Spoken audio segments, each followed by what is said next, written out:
सौराष्ट्र समाचार bureau news. कल्याण पूर्व में सूचक नाका के पास स्थित रहवासी बस्ती में खुलेआम पड़े कचरे से खराब मिठाई और खाद्य पदार्थ उठाकर खाने से एक 13 वर्षीय बच्ची बीमार पड़ गई, जिससे स्थानीय निजी अस्पताल मेट्रो सिटी अस्पताल में भर्ती कराया गया, जिससे शासन प्रशासन द्वारा सालों से किए जा रहे स्वच्छता अभियान के बड़े बड़े दावे की पोल खुल गई। हालांकि मेट्रो सिटी अस्पताल के संचालक एवं वरिष्ठ समाज सेवक डॉक्टर राजेंद्र यादव की तत्परता और सूझबूझ से बच्ची खतरे से बाहर है और उसकी हालत में काफी सुधार हुआ है। इस घटना से स्थानीय समाज सेवक और रहवासी नागरिकों ने शासन प्रशासन के खिलाफ नाराजगी व्यक्त की है और ऐसी घटनाओं की भविष्य में पुनरावृत्ति नहीं हो, इसके लिए स्वच्छता का विशेष ध्यान रखने और रहवासी बस्तियों में कचरे डंप नहीं करने की प्रशासन से अपील की है और ऐसा नहीं होने पर शासन प्रशासन के खिलाफ जन आंदोलन करने की चेतावनी दे दी है। समाज सेवक डॉक्टर राजेंद्र यादव और आरपीआई आठोले के स्थानीय पदाधिकारी भारत सोनाम ने इस घटना से नाराजगी व्यक्त करते हुए शासन प्रशासन की मनमानी कारोबार की निंदा करते हुए कहा कि केंद्र और राज्य सरकार द्वारा देश में खुशहाली और विकास के भले ही कितने दावे किए जाए, लेकिन हकीकत यह है कि आज भी गरीबों को 2 वक्त का खाना नसीब नहीं होता है। गरीब का हाल है कि गरीब घर की बच्ची कचरे में पड़े खाने को उठाकर खाने के लिए मजबूर है। ऐसी घटना से सरकार को सबक लेना चाहिए और गरीबी दूर करने के लिए कारगर कदम उठाने चाहिए। जोर से बोलो, क्या हुआ है बच्ची को? बच्ची के मतलब सूखा कचरा में खेल जाएगा, वो उठा के खा लेगा।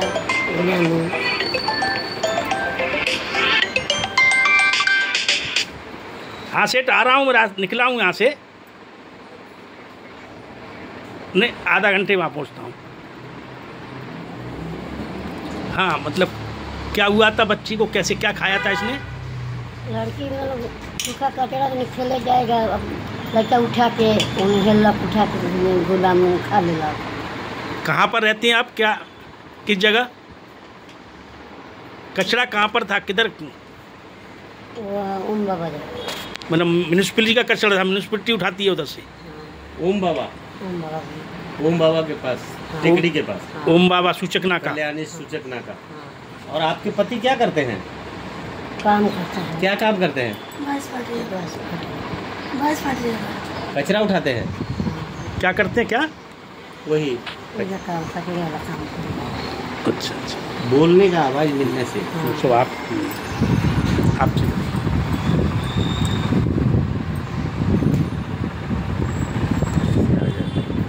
डॉक्टर साहब, आपके मेट्रो सिटी हॉस्पिटल में जो बच्ची एडमिट हुई है, क्या है, उसको क्या हुआ है एक्चुअली? ये बच्ची को क्या नाम है बच्ची का, कितनी उम्र है? उम्र है 14 साल जी, और नाम है इसका अनीता कुमारी। अच्छा, हेलो,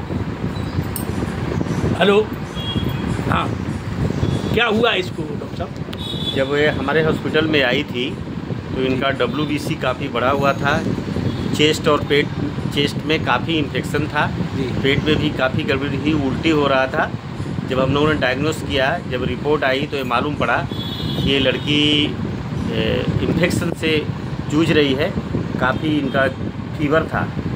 जब रिपोर्ट होने के बाद में जब हम लोगों ने विडाल कराया तो विडाल में रिपोर्ट आया कि इन्हें टाइफाइड मलेरिया भी है, फूड पॉइजनिंग भी इसे पाया गया, जिसका इलाज 5 दिन से यहाँ चल रहा है। अभी कैसी तबीयत है, क्या है? अभी तबीयत तो ठीक है, लेकिन ये बड़ी चिंता की विषय है पत्रकार साहब कि आज़ादी के 80 साल गुजरने के बाद भी इस देश में आज भी लोग कचरे के खाना खाने पर मजबूर हैं।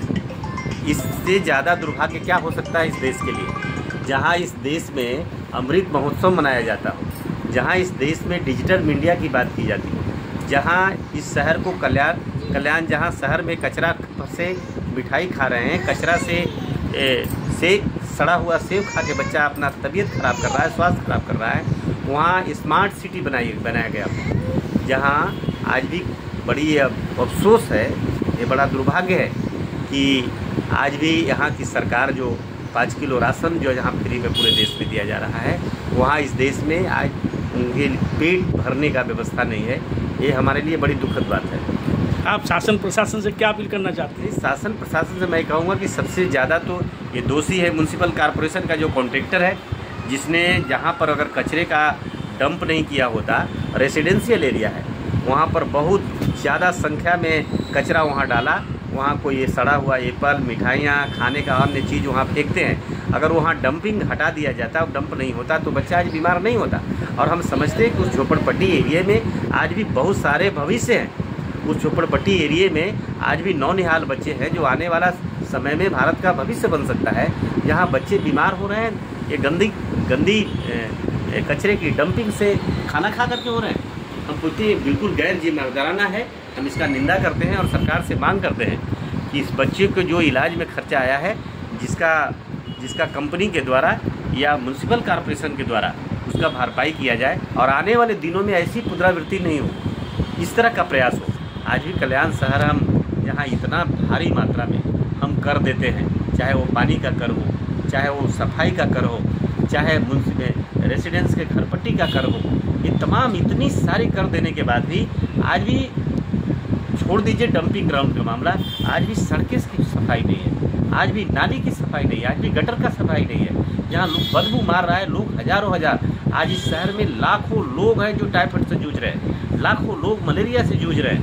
हम समझते हैं कि अगर म्यूनसिपल कॉरपोरेशन यहाँ ठीक ठाक होता, हम नहीं समझते कि इतनी बड़ा इस शहर में इतना सारा बीमारियाँ होती और इतने सारे लोग आज त्रासदी में जीते। आज बच्चा को जब अस्पताल में आया तो मैं घटना बताना चाहूँगा पत्रकार साहब, जिसके पास दवा के लिए पैसे नहीं थे ताकि हॉस्पिटल में लाकर अपने बच्चों को दवा देकर के जान बचा सके। दवा का प्रबंधन किसी तरह से करके इन्हें जान बचाया गया है। और समझता हूँ कि ये टेलर है, म्यूनसिपल कॉरपोरेशन को ये समझना चाहिए कि ये हमारे बीच टेलर आया है, कहीं ये पूरी फिल्म आ जाए। आप पत्रकार लोग कहीं पूरी फिल्म की खोज कर दें तो हम समझते हैं कि लाइन लग जाएगा। ऐसी एक नहीं घटना, सैकड़ों और हजारों की घटना आपको सामने मिल जाएगा। ऐसी ही ताज़ा तरीन खबरों के लिए कृपया हमारे चैनल को लाइक, शेयर और सब्सक्राइब करिए और अपने आसपास की खबरों एवं अपने सामाजिक, सांस्कृतिक, शैक्षणिक एवं व्यापारिक प्रतिष्ठानों के प्रचार प्रसार के लिए मोबाइल नंबर 7208492241 एवं 9321652352 पर संपर्क करिए और देखते रहिए पीडीओ न्यूज़ सौराष्ट्र समाचार।